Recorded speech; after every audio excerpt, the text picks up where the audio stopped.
Okay, so let's just dive right in. We are starting this deep dive in a place that, frankly, feels impossible, at least for anyone who's been following the NFL for the past, 5 or 6 years? Oh, absolutely. We're talking about the Kansas City Chiefs, the dynasty, 3 Lombardi trophies in 5 years, and they are finishing the 2025 season with a stunning 6-10 record. Just saying it out loud feels wrong. It does. They are officially out of the playoffs. For you, the fan who has enjoyed nothing but, total dominance since 2018, this is it. This 6-10 finish is, statistically, the worst of the entire Patrick Mahomes era. And if that final record is shocking, the reason behind it is, it's devastatingly simple. Patrick Mahomes, a season-ending torn ACL. Just a gut punch. It happened late in the season, and it was a non-contact play. And just like that, you remove the engine, the heartbeat, the guy who, let's be honest, covers up so many other problems for that team every single Sunday. Right. So this 6-10 record, it isn't just a failure, it's what happens when all those little systemic flaws finally meet the absolute worst possible injury luck. And that's the core tension we're tackling today. Our mission is to really dig into the material we have, the medical reports, analyst commentary, what we're hearing about the internal fallout. We want to understand how a dynasty can fall this fast. Yeah. What was Mahomes even doing while the team was struggling around him? And I think most critically, what does the Chiefs Kingdom even look like now? They're staring down this long, unfamiliar offseason. We have the details on the surgery, the timeline, and the resilience he's already showing. So to really get the future, we have to start with that one moment on the field. The injury itself was a bombshell. And it was a bombshell because it was non-contact. Right. That's always the scariest one. It is. There was no huge hit, no crushing sack, just a routine drop back and his knee buckles. And that, that often means a clean but just catastrophic tear. And it immediately removed their single most valuable asset. Instantly. And the offense just spiraled. A 5-game losing streak that completely sealed their fate. The question right away became, okay, how quickly can he possibly get back?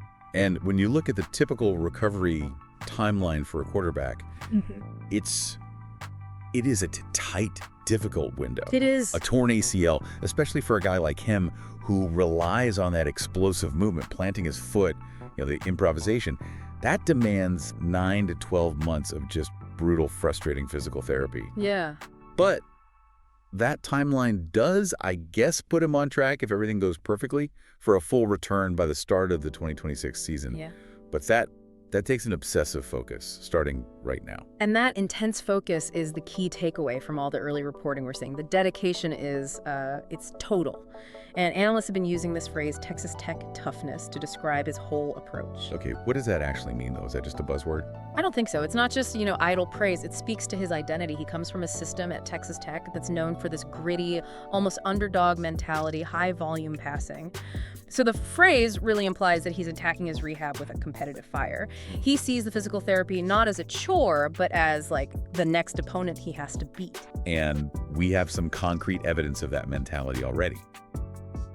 The statement from Coach Andy Reid, who talked to the media recently, and he basically said, Patrick is setting the tone just by being there. The quote was, Patrick Mahomes is in the building doing rehab. He spent a lot of hours doing it. He's attacking it. He won't make the trip to Vegas. And that quote, it seems brief, but it's actually pretty profound. How so? Because it shows that even in the darkest moment of a totally failed season, Mahomes is still leading. He's leading just by grinding away behind the scenes. He's setting the standard for commitment when he can't even step on the field.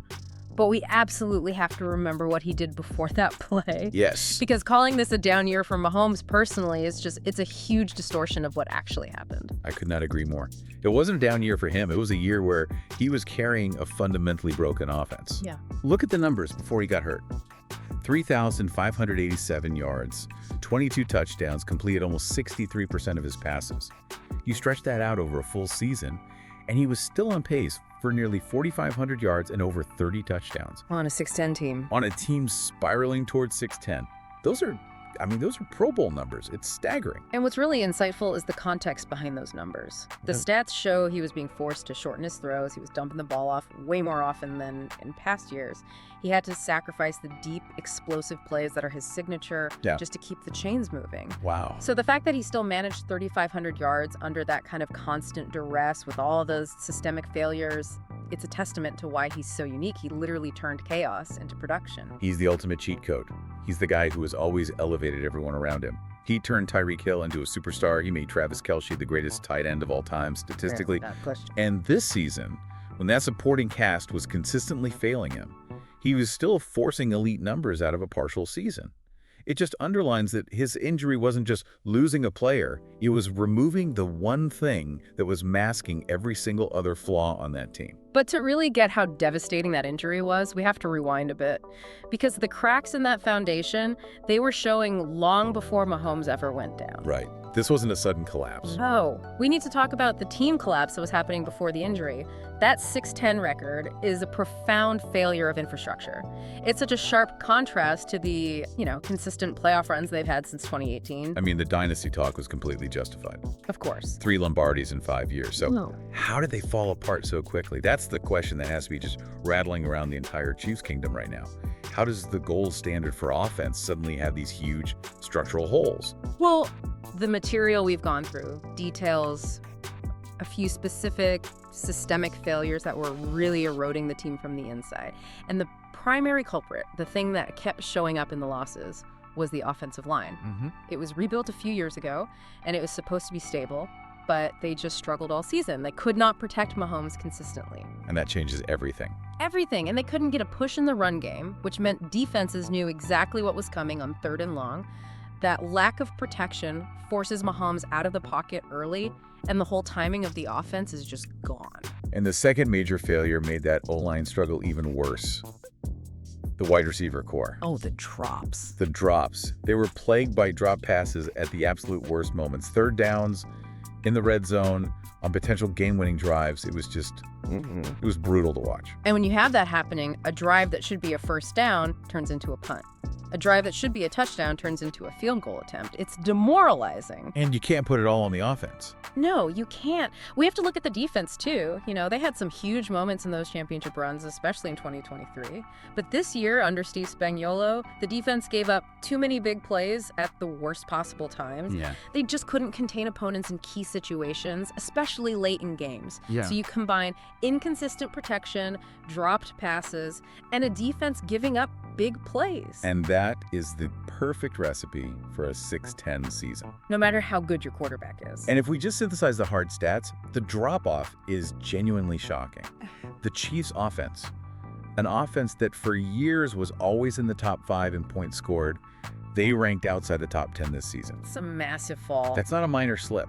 For an Andy Reid offense, that is a systemic failure. And the efficiency metrics, they tell the whole story. The turnover margin was way down, partly because Mahomes was trying to force plays behind that leaky line.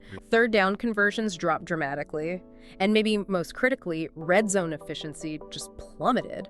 Mahomes' improvisation could save them on 2nd or 3rd down, but once he went down, and they lost that ability to just make something out of nothing. Their red zone offense collapsed. Totally collapsed. They went from being clinical finishers to just struggling to get 7 points. It's just a humbling reminder that football is, the source material suggests it's the ultimate humbling sport. For sure. The dynasty was built on razor-thin margins and the brilliance of one guy.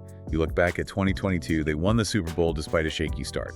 2023, the defense stepped up huge, but when key parts fail and the bad breaks just pile up like a non-contact ACL tear, even the biggest dynasty can be dismantled at breakneck speed. The ball just stopped bouncing their way in 2025. And that brings us to the very anticlimactic end to this whole campaign, the Week 18 matchup. A meaningless game. A meaningless game, but it's against their bitter rival, the Las Vegas Raiders. And everyone knows that rivalry is historic.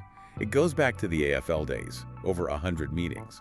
But the real issue here is psychological, right? It is. This final game in Vegas, you'll have a backup quarterback playing purely for pride, just trying to avoid getting swept by a rival who, finished the season just a little bit better than you did. It's just a sad, quiet end. The upside, I guess, of this early exit is that the organization has already shifted its mindset completely to 2026. Right, they have to. This failure forces the front office, the coaches, to look in the mirror and plan for the future much, much sooner than they have in almost a decade. And we can already kind of see the philosophy they're going to use this offseason.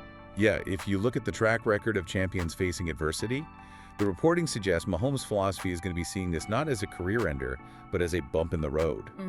Challenge? Exactly. Yeah. He'll be attacking rehab, studying film like crazy, and, quietly promising the fan base he'll be back in 2026 to finally go hunt for that three-peat they were denied. That's the champion's mindset. It's immediate focus on the next win. And the organizational response will be just as disciplined. It'll lean right into that proven Andy Reid philosophy of maximizing adversity. Right. The analysts are already anticipating his public stance will be that this losing streak, as painful as it was, is actually building character for the young guys. He'll talk about the valuable reps they got. For sure. He'll emphasize that the younger players got priceless game reps and that the organization is going to use this early start to aggressively reload in the draft and free agency. It's a very practical, almost clinical view of failure. And that reloading idea brings us to the crucial silver linings here. You don't usually associate dynasty collapse with opportunity, but the opportunities are absolutely there for them to restructure. Absolutely. The number one gift of a 6-10 season is a high draft pick. Huge. The Chiefs are looking at a potential top 10 selection for the first time in forever. This gives them a chance to get an immediate high-quality fix for one of those weaknesses we talked about. So what do you think they target, O-line? You've got to think offensive line.